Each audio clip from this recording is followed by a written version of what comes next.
नमस्कार दोस्तों, आज देश का लोकतंत्र सस्पेंड हो गया है। मैं ये बात इसलिए कह रहा हूं क्योंकि देश की जो जनता वोट के माध्यम से सरकार को चुनने का काम करती है, देश की वही जनता विपक्ष को चुनने का काम करती है। लेकिन मौजूदा हाल में जिस तरीके से आज के दिन विपक्ष को लोकसभा या हो या राज्यसभा हो, जिस तरीके से वहां से सस्पेंड किया गया, इस आधार पर लग रहा है कि सिर्फ विपक्ष के नेताओं यानी सांसदों को ही सस्पेंड नहीं किया गया, बल्कि तमाम उन वोटर्स को सस्पेंड कर दिया गया है जिन लोगों ने विपक्ष को अपना मत देने का काम किया था। जो लोग नरेंद्र मोदी के सरकार से या यूं कहें कि नरेंद्र मोदी के नेताओं से जो खुश नहीं थे, जिन लोगों ने उन्हें वोट देने का काम नहीं किया, इस सरकार ने या यूं कहें कि पार्लियामेंट के स्पीकर ने उन्हें भी निलंबित करने का काम किया है। नमस्कार, मैं अंशु ठाकुर, आप मेरे साथ देख रहे हैं लाइव टीवी इंडिया। साथियों, जो आज का दिन है वो लोकसभा का वो दिन है जो कि पूरे इतिहास में याद रखा जाएगा। जो आजाद भारत में आज तक कभी नहीं हुआ, वो मोदी कार्यकाल में आज हो रहा है। जिस तरीके से नरेंद्र मोदी और उनकी पूरी पार्टी पूरे देश में कांग्रेस मुक्त का नारा लगाते हुए आए हैं चुनाव के दौरान, चाहे वो चुनाव 2014 का हो या वो चुनाव 2019 का हो, यही नरेंद्र मोदी जी की सरकार को लोकसभा हो या राज्यसभा हो, वहां से विपक्ष मुक्त तो इन्होंने अभियान चलाने का काम किया है। आज जिस तरीके से 78 सांसद निलंबित हुए लोकसभा और राज्यसभा से, इसी तरीके से अगर हम करें पिछले 14 तारीख की, तो उस दिन 14 सांसदों को इनकी सरकार के लोगों ने निलंबित करने का काम किया था। हालांकि जो लोकसभा और राज्यसभा जो स्पीकर की कुर्सी पे बैठता है, कहा जाता है वो किसी पार्टी का नहीं होता, लेकिन जिस भूमिका से उन्होंने कार्रवाई करने का काम किया, इससे साफ पता चलता है कि आज के दिन भारत में लोकतंत्र का किस तरीके से हत्या हुआ है। अगर हम बात करें निलंबित की, तो कुल मिलाकर आज भारत के लोकसभा और राज्यसभा से 92 सांसद निलंबित हैं। अगर आंकड़ों की बात करें तो 14 तारीख को पहले 14 सांसदों को निलंबित किया गया और उसके बाद अगर आज की बात करें तो आज 78 सांसदों को निलंबित किया गया। टोटल 92 सांसदों को निलंबित किया गया। अगर हम बात करें लोकसभा की, तो लोकसभा में एनडीए के 329 सांसद हैं, जबकि इंडिया के 142 सांसद हैं। वहीं जो अदर्स हैं उनकी गिनती 67 सांसदों की है। इनमें से 46 सांसदों को पूरे सत्र के लिए लोकसभा ओम बिरला स्पीकर जी ने निलंबित करने का काम किया है। अगर हम बात करें राज्यसभा के आंकड़ों की, तो राज्यसभा में बीजेपी और उसके सहयोगी जो दल हैं उनके कुल 105 सांसद हैं। इंडिया का जो गठबंधन है उनके 64 सांसद हैं और जो अदर्स हैं उनके 76 सांसद हैं। इनमें से विपक्ष के 46 सांसदों को सस्पेंड कर दिया गया है, यानी कि लोकसभा से 38% सांसदों को सस्पेंड किया गया और राज्यसभा से 32% सांसदों को सस्पेंड किया गया।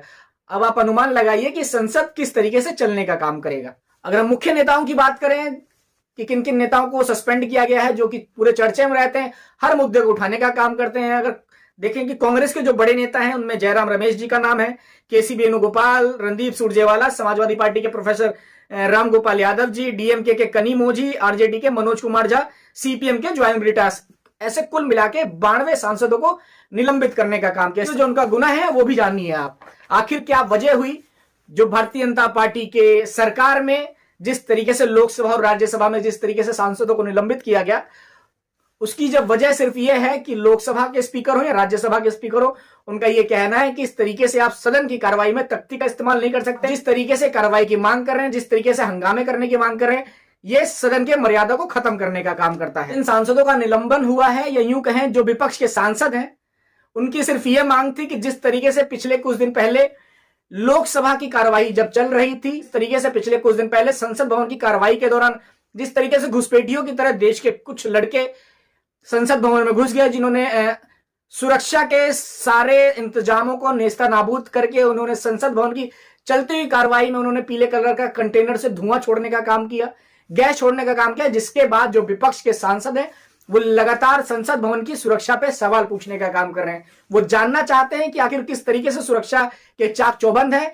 कितनी बड़ी घुसपैठियों की तरह कार्रवाई हो रही है। उनकी मांग सिर्फ यह है कि जो देश के गृह मंत्री, जिनके हाथ में देश का सुरक्षा है, जिनके हाथ में संसद भवन की सुरक्षा है, जिनके हाथ में दिल्ली पुलिस है, जिनके हाथ में एसपीजी है, जिनके हाथ में आईबी है, जिनके हाथ में रॉ है, वो बस ये चाहते हैं कि देश के जो गृह मंत्री अमित शाह जी है, उनके पास इतना तो समय है कि न्यूज में जाके, चाहे वो आज तक का चैनल हो, न्यूज में जाके वो इंटरव्यू देने का काम करें, लेकिन उनके पास 5 मिनट का समय नहीं है कि वो इस सवाल पे जवाब देने का काम करें। उनकी सिर्फ ये मांग थी कि देश के गृह मंत्री ये बताएं कि चूक क्यों हुए हैं और उसकी जिम्मेदारी किसकी है। इसके साथ ही उनकी ये भी मांग है कि जो भारतीय जनता पार्टी के जो प्रताप सिन्हा जो सांसद हैं, उनके द्वारा इन्हें पास दिया गया, उन पे कार्रवाई करने की मांग कर रही है विपक्ष की सांसद। विपक्ष के लोग जानना चाहते हैं, विपक्ष के लोग पूछना चाहते हैं कि आखिर किस तरीके से इतनी लापरवाही हुई। लोग इसके साथ ये भी जानना चाहते हैं कि जो प्रताप सिन्हा जो भारतीय जनता पार्टी के जो सांसद हैं, जिन्होंने उन लड़कों को पास दिया था, जिस पास के जरिए वो संसद भवन में आके उन्होंने इस तरीके से बवाल करने का काम किया, इस तरीके से अनुशासनहीनता और अलोकतांत्रिक कार्रवाई करने का काम किया। उन प्रताप सिन्हा जो भारतीय जनता पार्टी के सांसद हैं, उनके ऊपर कार्रवाई क्यों नहीं हो रही, उनके ऊपर कौन सी जांच चल रही है? वो तमाम जो विपक्ष का जो मुद्दा था वो वही था, जिसको भारतीय जनता पार्टी अलोकतांत्रिक तरीके से मानते हुए उन सांसदों को संसद से बाहर का रास्ता दिखाने का काम किया है। मैं इस वीडियो के माध्यम से आपसे पूछना चाहता हूं कि दोस्तों, आप ये बताओ कि इस तरीके की कार्रवाई भारतीय जनता पार्टी के राज में, जिस तरीके से लोकसभा और राज्यसभा में विपक्ष के सांसदों ने जिस तरीके से मुद्दे उठाने की वजह से जिस तरीके से विपक्ष के सांसदों को निलंबित किया गया, ये कितना सही है, कितना गलत है? ये वीडियो बनाते बनाते अभी तक 92 सांसद कुल निलंबित हुए हैं, लेकिन मैं आपको बता दूं कि ये जो आंकड़ा है ये शायद सैकड़ों से पार होगा। दोस्तों, इस तरीके से लोकतंत्र नहीं चलता। ये आजाद भारत का सबसे काला दिन है। जो लोग जनता द्वारा चुने गए हैं सांसदों को उसी जनता ने वोट देने का काम किया, जिसने आपकी सरकार बनाने का काम किया, जिसने आपको चुना जितने मतों से उतने ही मतों से उन लोगों को भी चुनने का काम करके संसद भवन में अपना प्रतिनिधि बना के भेजने का काम किया। लेकिन आज आपने उनकी अवहेलना करके जनता के मुंह पे तमाचा मारने का काम किया है। आप इस वीडियो से क्या समझते हैं? आप कमेंट करके जरूर बताएं और इसी तरीके से हमारे चैनल से जुड़े रहें। जय हिंद, जय भारत।